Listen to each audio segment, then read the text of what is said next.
प्रिय माऊली, म्हणे लोकांना तुमच्या स्पर्शाचा विडाळ झाला.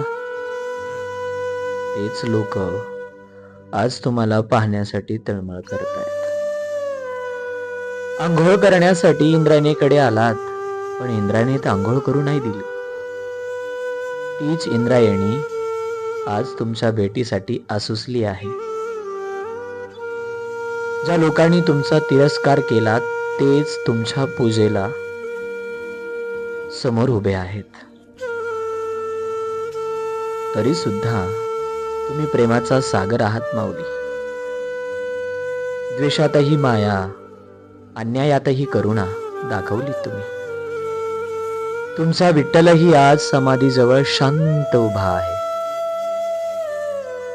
कारण भक्तीचं खरं रूप तुम्ही दाखवलंत माऊली. जग विसरलं तरी प्रेमाचा सार तुम्हीच आहात. माणुसकीचा सुगंध आजही तुमच्या नावात आहे. माऊली, तुम्ही खरंच पसायदानात खूप गोड लिहिलंय. तुम्ही म्हणालात, कुठलीही व्यक्ती नाही तर तिचे गुण वाईट असू शकतात.